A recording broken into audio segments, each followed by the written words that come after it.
చేస్తే ఓకే ఇంకా అన్న నేనేం చెప్తున్నా అంటే జీబ్రా అదే అన్నాను వినవా నేను చెప్పేది. జీబ్రా అంటే యానిమల్ అంతే కదా.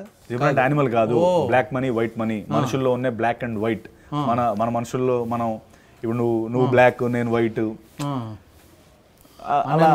నన్ను బ్లాక్ అంటే బ్లాక్ అంటే ఆ బ్లాక్ కదన్నా, అంటే షార్ట్ మామూలుగా నువ్వు బ్లాక్, కొన్నిసార్లు నువ్వు బ్లాక్ కొన్నిసార్లు నేను బ్లాక్, అలా మారుతూ ఉంటాం కదా లైఫ్ లో. ఆ కాన్సెప్ట్ మీద డైరెక్టర్ అనుకుని పెట్టాడు ఈశ్వర్ కార్తిక్. ఇంటర్వ్యూ అంటే టీం మొత్తం ఉండాలి, నువ్వు అక్కడే ఉన్నావు. ఎవరెవరు ఉన్నారు ఈ సినిమాలో? ఒక్కడవేనా నువ్వు? నువ్వే బ్లాక్ నువ్వే వైట్ కాదన్నా. ధనంజయ్ ఉన్నాడు కన్నడ నుంచి. ఓ కన్నడ హీరో? అవును కన్నడ హీరో ధనంజయ్. బొక్కొస్తాడులే. ఎందుకు వచ్చాడు? నిన్నటి వరకు ఎక్కడే ఉన్నాడు, ఈ రోజే వెళ్ళాడు, రేపు మళ్ళీ వచ్చేస్తాడు. మొన్నంతా ఇంటర్వ్యూస్ చేశాడు తను కూడా. తర్వాత సత్యరాజ్ గారు ఉన్నారు. ఇంకసారి ఆయన మామూలు బాహుబలి అన్ని ఆ సినిమాలకు పక్కన కీరవాణి గారు ఉన్నారు. వాళ్ళ సినిమాలకు ఏమైనా వస్తాడు కానీ మీకు నెక్స్ట్ ప్రియభావని శంకర్ న్యూజిలాండ్ లో ఉందన్న, వచ్చేస్తుంది తను కూడా. బాగుంది, కవరింగ్ బాగా చేస్తున్నారు. ఫారెన్ లో ఉన్నారు, అది కోయంబత్తూరులో ఉంటుంది. చెప్పు. కాదండి న్యూజిలాండ్ నేను కూడా ఇప్పుడు వెళ్ళిపోవాలి, టైం అయిపోతుంది. ఇండోనేషియా వెళ్ళిపోవాలి, అక్కడ షూటింగ్ రెడీ. అక్కడ నుంచి మళ్ళీ వేరే కంట్రీకి వెళ్ళిపోవాలి, స్పెయిన్. జెనిఫర్ అని మన ఆవిడ కూడా ఫారెన్ లో ఉందా? ఆవిడ బ్రెజిలియన్ అన్న, డైరెక్ట్ ఫారెన్ ఆవిడ. ఇంకా తర్వాత సునీల్ అన్న ఉన్నాడు. సునీల్ ఇంకా సత్య ఏమో నిన్నే యుఎస్ నుంచి వచ్చాడు. ఫుల్ మత్తులో ఉన్నాడు. మత్తు అంటే మత్తు వదలరా, ఆ హ్యాంగ్ ఓవర్ లో ఉన్నాడు. అడు వస్తానని చెప్పాడు, ఫోన్ ఎత్తాడు అంటాడు అంతే. అన్ని చోట్ల అదే చేస్తున్నప్పుడు ఆ షూటింగ్కి వెళ్ళట్లేదు ఆడు మత్తు వదలరా అని చెప్పి. నువ్వు ఇంటర్వ్యూకి ఏమొస్తాడు? నువ్వైతే నువ్వు ఓకేనా? అంటే నేను పక్కన ఇంట్లో ఉన్నానని ఒక పాపానికి నువ్వు ఇంత దారుణంగా మాట్లాడక్కర్లేదు. జాలిగా ఉంది నాకు. ఎందుకు జాలన్నా? ఏంటి ఇప్పుడు నువ్వు జీబ్రా అంటే అంత థియేటర్కి పొలమంటే జనాలు వచ్చేస్తారా? వస్తారన్నా. ఇప్పుడు నువ్వు మాట్లాడిన స్టార్ కాస్ట్ అంతా ఉంది కాబట్టి వస్తారు కంపల్సరీ. ఏరియాళ్ళు ఇక్కడ వాళ్ళు వస్తారు. ఫస్ట్ నేను నీతో అంటే నీతో ఇంటర్వ్యూలో మిగతా వాళ్ళందరూ వాళ్ళని చూడడానికి థియేటర్కి వచ్చేస్తారు. వస్తారన్నా. ఓటీటీ రిలీజ్ ఎప్పుడు? అది ఇంకా డిసైడ్ అవ్వలేదన్నా. అది తెలిసినా నీకు చెప్పను. నువ్వు అది సినిమా నువ్వు ఓటీటీ స్టార్ కదా అన్న. ఓటీటీలో చూడటం ఏంటన్నా? మరి దేనికోసం చేశాను అన్న సినిమా? November 22 థియేటర్లో ఇప్పుడు November 22 రిలీజ్ అవుతుంది. అవునన్నా. ఏం చేస్తున్నా మీ సినిమాకి? మీ సినిమాకి ఎందుకు రావాలి? ఎందుకు రావాలంటే రవి బసూర్ మ్యూజిక్ డైరెక్టర్ ఉన్నాడు. ఏది రవి బసూర్? KGF, సలార్. మీకు అంటే ఏంటన్నా మా సినిమాలు కొట్టకూడదు అంటే మా సినిమాలకి కొట్టకూడదు అన్న నీ ఉద్దేశం? డెఫినెట్ కొట్టాలి మిమ్మల్ని. అలా కాదు, మ్యూజిక్ కొట్టకూడదా అంటున్నాను నేను. మీ సినిమాలకి ఎందుకు చేస్తాడని? మా సినిమాలు చేశాడన్నా. ఇప్పుడు మరి రవి బసూర్ మ్యూజిక్ చేయలేదా మా సినిమాకి? ఎవరు చేశారు అనుకుంటున్నావు? మరి మీరు ఉట్టిన పేర్లు వేసుకున్నా. రవి బసూర్ మ్యూజిక్ డైరెక్టర్ ఆయన. నెంబర్ 1 మాదాన్ని చేసాడు. సలార్ 1, సలార్ 2. అవును. మొన్న మా సినిమా జీబ్రా మా సినిమా యాడ్ చేయి. వాళ్ళు ఇప్పుడు రవి బసూర్ వాళ్ళ బసూర్ ఊర్లో మా పోస్టర్ కూడా ఉంది అక్కడ. నేను కనుక్కోవాలి ఒకసారి రవి బసూర్ గారు చేస్తున్నారు లేదు. ఇంకా చెప్పే ఇంకోటి పేరు రవి బసూర్. స్టార్ కాస్ట్ ఉంది. కెమెరా సత్యాన ఆయన ఆల్రెడీ చాలా PC శ్రీరామ్ అంటామేమో భయం వేసింది. ఓకే ఎటకారం బాగా ఎక్కువైపోయిందన్న నీకు. చెప్పు నెక్స్ట్. తర్వాత ఈశ్వర్ కార్తిక్ తమిళ్ స్క్రిప్ట్ అదరగొట్టేసాడు. స్క్రిప్ట్ తమిళ స్క్రిప్ట్ బాగుంటుంది, బాగా చేస్తారు వాళ్ళు. అండ్ ఇంకేముందన్న ఇదే ఇవన్నీ సరిపోవా సినిమాకి రావడానికి? నువ్వు 2-3 నువ్వు టెక్నీషియన్ 3 పేర్లు చెప్పావు, 4 యాక్టర్లు చెప్పావు. నలుగురు ఎక్కడ చెప్పానన్నా? 2 ఫారెన్ అమ్మాయిలు. ఓకే, మేము ఒకడేమో తమిళనాడు కన్నడ, ఒకడేమో సత్య మత్తు వదలరా. వీళ్ళు పెట్టేసుకుంటే మీ సినిమా ఫాలో అవ్వండి వచ్చేస్తారా? నాన్న కొంచెం టికెట్ ఫస్ట్ November 22 ప్లీజ్ అని ఒక టికెట్ ముందే బుక్ చేసి పెట్టారు. సర్లే అన్న, నీలాగా ట్విట్టర్లో పోస్టులు పెట్టి డిలీట్ చేసే రకం కాదులే అన్న. హ్యాక్ అయింది కష్టపడి హ్యాక్ అది నోరా మూసినదా హ్యాక్ నువ్వు పెట్టి డిలీట్ చేసి. అప్పుడు అవును హ్యాక్ చేశారు కాబట్టి మేము తర్వాత హ్యాక్ చేసింది వంశీగారికి చెప్పాడు హ్యాక్ అయిందన్న అని కంప్లైంట్ ఇస్తే డిలీట్ చేసాం. ఇప్పుడు అటు వస్తున్నాయి నువ్వు. November 22 రిలీజ్ అవ్వాలా లేదా? అవ్వాలి. మాతో పెట్టుకుంటే చెక్ వేస్తాం. ఏంటి ఇలా ట్వీట్ అంతే. ఇంకేంటి ఏంటి సినిమాలు ఏంటి? నువ్వు చెప్పనిస్తే కదన్నా సినిమాలో ఏందని. సినిమా గురించి చెప్పు నాకు. ఈశ్వర్ కార్తిక్ కదా ఫస్ట్. రవి బస్కర్ మ్యూజిక్, ఆయన ఎవరో తమిళ రైటరు. ఈశ్వర్ కార్తిక్ గారు రైటర్. SN రెడ్డి గారు, బాలా దినేష్ ప్రొడ్యూసర్స్. అయ్యి బాబోయ్ సత్యరాజ్ గారు, ఇంకేమన్నా మొత్తం ఫుల్ ధనంజయ్, నేను అడిగింది అసలు ఏంటి, అసలు ఏంటి ఏమనుకుంటున్నారు ఆ కథ అంటే మీ సినిమాకి ఎందుకు రావాలి? ప్రతి సినిమాలో స్టార్ కాస్ట్ ఉంటారు, మ్యూజిక్ డైరెక్టర్ ఉంటాడు తెలుసా ప్రతి సినిమా. అంటే ప్రతి సినిమా రైటర్ కూడా ఉండడం వేరన్నా. నా సినిమాకి నేను ఫస్ట్ టైం ఇంత పెద్ద స్టార్ కాస్ట్ పెట్టి, పెద్ద మ్యూజిక్ డైరెక్టర్ పెట్టి, మంచి కథ పెట్టి, ఇన్ని రోజులు అవే కదా నువ్వు ప్రతిసారి కనిపించినప్పుడల్లా నీ దాంట్లో సాంగ్స్ ఉండవా, నీ దాంట్లో ఎవరు సపోర్టింగ్ యాక్టర్స్ ఉండరా, నీ దాంట్లో హీరోయిన్స్ ఉండరా అని చెప్పి నన్ను ఏడిపిస్తూ ఉండేవాడివి. ఇప్పుడు అవన్నీ కలిపి నేను పెడితేనేమో రివర్స్ లో మాట్లాడుతున్నావు. సపోర్టింగ్ యాక్టర్లో క్రేజ్ రావాలంటే ఒక యాక్టర్ ఉండాలి, ఆడ ఏ సినిమాలు ఉంటే ఆ సినిమా హిట్. వాళ్ళు లేకుండా సినిమా తీసు అదే కదా నాకు డౌట్ ఇక్కడ. ఎవరు వరుస సపోర్టింగ్ యాక్టర్ ఎవరైనా ఇంకంతేలే నీకు ఎవరు బ్రహ్మ. ఓ సారీ అన్న, నీ గురించి లేకుండా సినిమా తీసేసావు నువ్వు. నీకు ఇచ్చే డబ్బులతో నీ రెమ్యునరేషన్తో మేము సినిమా తీయచ్చు అన్న, అందుకే అప్పటికే ఆలోచించాం. ఇలా గోల్ చేస్తే మొత్తం అలాగే కంపు చేయండి అందరూ కలిపి. లేదన్నా నిజంగా ఫస్ట్ కన్సిడర్ చేసి. పక్కింట్లో కీరవాణి గారి ఆస్కార్ అవార్డు పెట్టుకుని నువ్వు ఎవరో రవి బసు నా వేరే చాటుకు వెళ్ళిపోయేంటి అన్నా? వాళ్ళు పక్కన కూడా రాజమౌళి గారు ఎక్కువ వస్తుంటారు, వాళ్ళని అడిగి ఉన్న లైన్లో కొంచెం హెల్ప్ చేయండి, 2-3 సీన్లు చెప్పండి అని అడగచ్చు కదా. అంటే నేను చూసినప్పుడల్లా లోపలికి వెళ్ళిపోతున్నారు అన్న. అవును, నీ గురించి వచ్చి సత్యాన్ని తొంగి చూసి ఏ సినిమా చేస్తున్నావు కొంచెం వర్క్ చేసి పెట్టినా అని అడుగుతారు కదా. అంటే అలా కాదు, నేను అలా ఏం పిలుస్తాంలే అని నేను పిలవలేదు. అచ్చా, లేకపోతే పిలిచేసేవాడే. ఆబ్వియస్లీ పిలుస్తాం కదన్నా. అవును, సో అందుకే నంది పెట్టుకున్నాను నాన్న. అదే అడగపోతున్నా, ఆస్కార్కి నేను నందికి కాంపిటీషన్. అదే వాళ్ళందరూ ముందే నేను రాకముందే ఇవన్నీ అయిపోయి, అందుకని నాకు లాస్ట్లో ఎవరినో పెట్టి తీసేసి నన్ను పెట్టారా?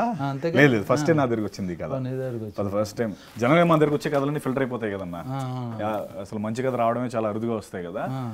సో నాకు ఫస్ట్ టైం ఈ కథ వచ్చింది అండ్ వెంటనే క్యాప్చర్ చేశాను. ఇప్పుడు కథ ఏంటి నాకు చెప్పట్లేదు, బ్లాక్ అన్నో వైట్ అన్నో, బ్లాక్ మనీ గురించి అన్న. ఒక చిన్న అంటే నేను ఒక సినిమాలో ఒక బ్యాంకర్ అన్న, కామన్ మ్యాన్ బ్యాంకర్ని.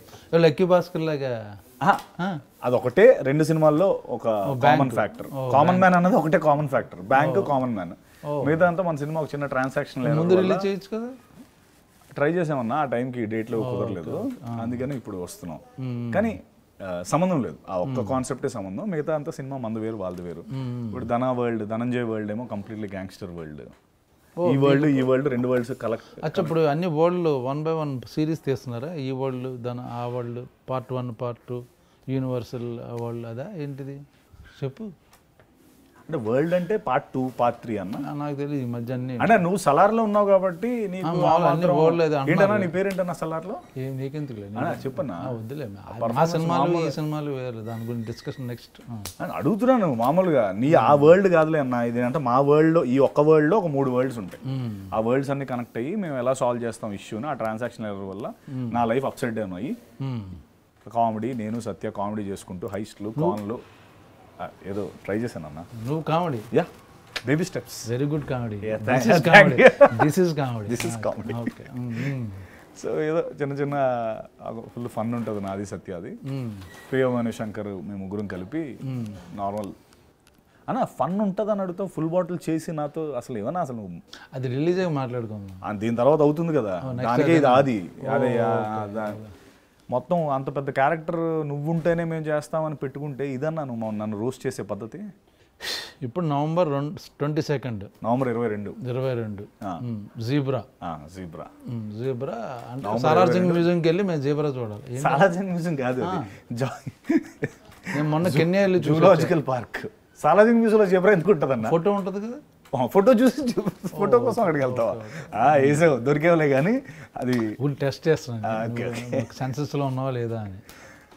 సో అదన్నా, సో నువ్వేనా నాకు కొంచెం ఏం చేయాలి, ఇంటర్వ్యూ చేసి సపోర్ట్ చేస్తే తక్కువేం కాదు.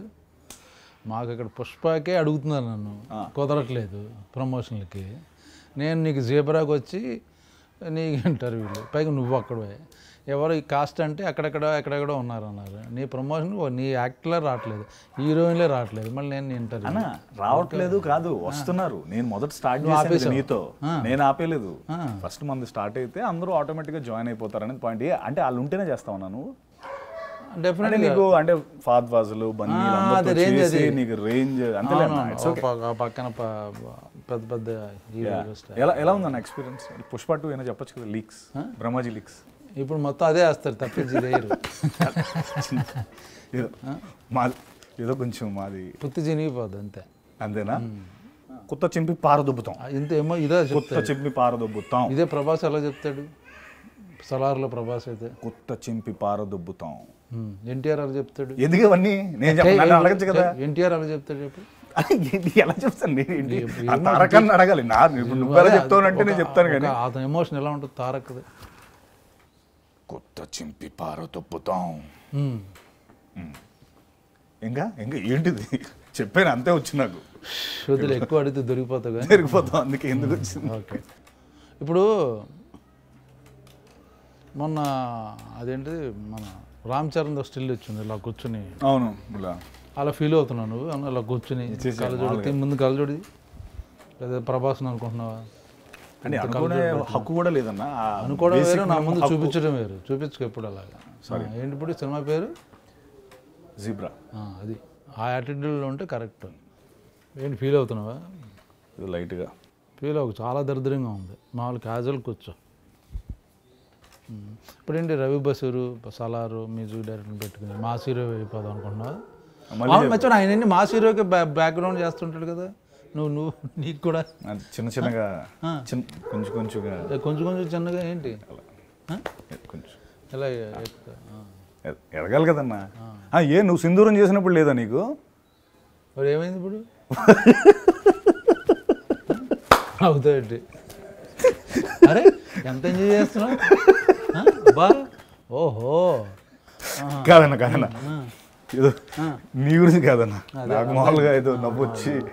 రావునాయి అంతకుముందు ఏం చేసావు? దీని ముందు చెప్పు లిస్ట్. హలో నేను నీ గురించి నవ్వలే. ఎవరి గురించి? ఇప్పుడు అన్న నీ మీద నువ్వు జోకేసుకున్నావు, నేను నవ్వితేమో నాకు రివర్స్లో నన్ను వేసుకున్నావు. నెక్స్ట్ మన పాత ఏంటి? సో ఇప్పుడు దీంతో నువ్వు సెటిల్ అయిపోతావు. మంచి సినిమా చేశాను జీబ్రా, బ్రహ్మాండం సపోర్టింగ్ కాస్ట్ ఉంది. ఎస్ అన్న, బ్రహ్మాండం కథ ఉంది. అంటే కాదన్న డైరెక్టర్ ఉన్నారు కాబట్టి ఈ సినిమా చాలా హెల్ప్ అవుద్దని అనుకుంటున్నావు. నేను నిజంగా దేవుని ప్రార్థిస్తున్నాను నీ సినిమా సూపర్ డూపర్ హిట్ అవ్వాలి. ఎందుకంటే తల్లి నాకు కరెంట్ బిల్ కట్టట్లేదు 4 నెలల నుంచి. ఈ సినిమాతో నువ్వు నాకు 2 నెలల నుంచి రెంటో కట్టట్లేదు.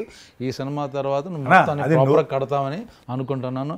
సరే వెళ్ళొస్తాను. నువ్వు మళ్ళీ అమ్మ గోల్ ఇంటర్వ్యూ తొక్కలేదు కూడా. నేను మీ జీబ్రా కూడా ఇంటర్వ్యూ చేస్తే నా పరువేంగా నెక్స్ట్ డిసెంబర్ 5th మా సినిమా ఉంది. ఏంటి అనుకుంటున్నావు? అంటే అప్పటి వరకు ఉంచుకోండి థియేటర్లో, లేకపోతే పుష్ప తగ్గేదేలే. రెండన్నా మర్చిపోయావు. పుష్ప తగ్గేదేలే. అన్నా కాదు, ఒక్క నిమిషం కాదు అన్నా. గెడ్డం లేదు మళ్ళీ తగ్గేదేలే అంట. ఇంటర్వ్యూ అయిపోయింది. ఎడిట్ చేసి వేసేయండి రా ఈయన తెలియకుండా. ఓకే.